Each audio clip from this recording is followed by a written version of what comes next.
سلام و درود. با 5 تا از بازیگرانی که ازدواج مجدد کردند و طلاق دادند بیشتر آشنا بشیم. فریبرز عربنیا، مردی که در نقش مختار انتقام خون امام حسین علیه السلام رو گرفت ولی نتونست از دل خودش انتقام بگیره. اول با آتنه فقیه نصیری ازدواج کرد، یک زوج هنری که همه گفتن وای چقدر خوبن اینا با هم. ولی خب زندگی واقعی مثل سریال نیست. طلاق اول مثل سکانس حذف شده ای بود که کسی نفهمید چی شد. بعدش وارد فصل دوم شد، ازدواج با عسل بدیعی. این یکی پر از عشق و امید بود. یه بچه هم آوردن به دنیا به نام جانیار که اسم شبیه قهرمانهای فانتزیه. اما باز هم داستان به پایان خوش نرسید. طلاق دوم مثل قسمت آخر سریالی بود که همه منتظر بودن آشتی کنند، ولی یهو تیتراژ اومد و بعد عسل رفت، نه از زندگی فریبرز، از کل دنیا. مراسم خاکسپاری، اشک، سکوت و یه جمله ماندگار از عربنیا: عسل همیشه مادر جانیار خواهد بود. تلخ بود، مثل قهوه‌ای که بدون شکر خورده باشی. فریبرز عربنیا مردی با 2 طلاق، 1 فرزند و کلی خاطره. نقشش در تاریخ ماندگار شد ولی نقش زندگی هنوز داره بازنویسی میشه. مهدی پاکدل، بازیگری با چهره‌ای آرام، صدایی مخملی و قلبی که 2 بار عاشق شد و 2 بار مسیرش عوض شد. اول با بهنوش طباطبایی ازدواج کرد، زوجی که همه گفتند این دوتا انگار از توی فیلم عاشقانه‌ای بیرون اومدند، اما زندگی واقعی فیلمنامه نداره. بعد از چند سال عشقشون مثل فیلمی که وسطش برق میره قطع شد. طلاق، سکوت و کلی شایعه. تا اینکه یه روز مهدی پاکدل با رعنا آزادیور دیده شد. نه توی فیلم، نه روی صحنه، توی زندگی واقعی. ازدواج دوم با رعنا، بازیگری با نگاهی نافذ و شخصیتی مستقل. و حالا پاکدل دوباره عاشق شده. اما مردم چی گفتن؟ آزادیور اول، طباطبایی دوم. این مرد انگار دنبال آزادیه.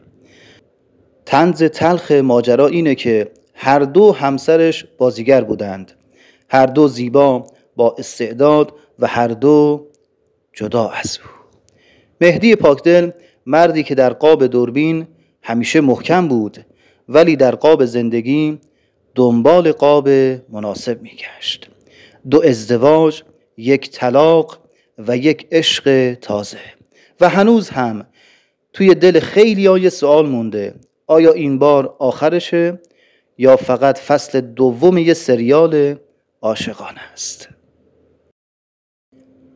امین حیایی، مردی با 2 زندگی و 1 لبخند همیشگی. امین حیایی بازیگری که همیشه با لبخندش دلها رو برد ولی پشت اون لبخند یه عالم قصه بود. اول با مونا بانکیپور ازدواج کرد، 1 زوج هنری خوش‌تیپ و پر انرژی. همه گفتن این دوتا انگار از پوستر فیلم عاشقانه پریده ان بیرون. اما زندگی مثل فیلم نیست. کارگردانش خداست و گاهی فیلمنامه رو بدون مشورت می نویسه. طلاق اول مثل سکانسی بود که هیچ کس نفهمید چرا حذف شد. بعدها امین حیایی با نیلوفر خوشخلق ازدواج کرد، یه عشق تازه، یه شروع دوباره. و مردم گفتن بازم حیایی برگشت به نقش اول، اما این بار نقشش توی زندگی واقعی بود. دیالوگ خیالی امین حیایی توی ذهن مردم این بود: من بازیگرم ولی توی زندگی دنبال نقشی میگردم که واقعی باشه. 2 ازدواج، 1 فرزند و کلی خاطره. و هنوز هم وقتی اسم امین حیایی میاد همه یاد لبخندش میفتند، ولی پشت اون لبخند یه مرده که 2 بار عاشق شد 2 بار ساخت و هنوز هم داره بازی میکنه، نه روی صحنه، روی دل مردم. مهدی هاشمی، مردی میان 2 نسل، 2 عشق و یک انتخاب عجیب. مهدی هاشمی بازیگری که با نقش‌های عمیق و نگاه نافذش همیشه یه جور خاصی توی دل مردم جا داشت. سالها با گلاب آدینه زندگی کرد، زوجی هنری با سواد و فرهنگی. همه گفتن این دوتا مثل کتابای درسی هن، پرمغز و قابل احترام. ولی خب حتی کتابای درسی هم گاهی تجدید چاپ میشند. بعد از سالها زندگی مشترک، مهدی هاشمی تصمیم گرفت یه فصل جدید بنویسه. این بار با مهنوش صادقی، بازیگری جوانتر با نگاهی متفاوت. و مردم گفتن چی شد؟ مهدی هاشمی از گلاب آدینه رسید به مهنوش صادقی.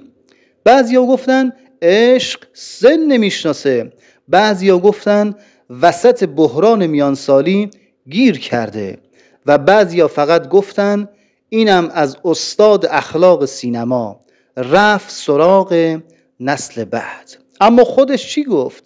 هیچی، سکوت کرد، مثل نقش هایی که فقط با یه نگاه، یه جمله یا یه آه همه چیز رو میگند. مهدی هاشمی مردی با 2 عشق، 1 طلاق و یه انتخابی که هنوزم خیلیا هضمش نکردن. ولی خب زندگی دیگه، گاهی نقش اول آخر فیلم عوض میشه و گاهی بازیگر نقش مکمل میشه عشق آخر. عاطفه رضوی، زنی میان 2 مرد، 2 مسیر و یک انتخاب جسورانه.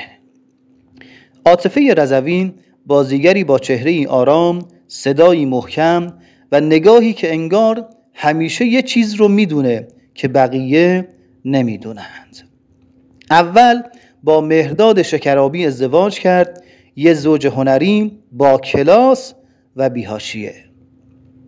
همه گفتن این دوتا مثل شعرند، آروم، عاشقانه و بی صدا. اما خب حتی شعرم گاهی وزنش به هم میریزه. بعد از چند سال عاطفه رضوی تصمیم گرفت وزن زندگیشو عوض کنه. طلاق گرفت و رفت سراغ حسین پاکدل، نویسنده، کارگردان و برادر مهدی پاکدل. و مردم گفتن چی شد؟ از شکرابی رسید به پاکدل؟ بعضیا گفتن عاشق شد، بعضیا گفتن عاقل شد و بعضیا فقط گفتن اینم از خانم هنرمند رفت سراغ خانواده‌ای دیگه. اما خودش چی گفت؟ هیچی، فقط زندگی کرد با انتخابی که خیلیا جرأتشو ندارند، با مردی که همکارش بود، هم فکرش بود و حالا همسرش شد. عاطفه رضوی زنی با 2 ازدواج، 1 طلاق و یه مسیر متفاوت. نه دنبال تأیید بود، نه دنبال توضیح، فقط دنبال آرامشی بود که توی قاب دوربین نمیگن ولی توی دل آدم میمونه. 5 هنرمند، 5 انتخاب. قصه هایی که توی نور صحنه گم شدن ولی توی دلها موندگارند. اونها فقط بازیگر نبودن، انسان بودن، مثل من، مثل تو. شاید یه روز همین انتخابا مال ماها باشه. اگه این ویدیو برات یه چیزی داشت، یه حس، یه فکر، یه خاطره، خوشحال میشم لایک کنی، کامنت بذاری و سابسکرایب یادت نره. مرسی که تا آخر موندی. تا قصه بعد مراقب دلت باش.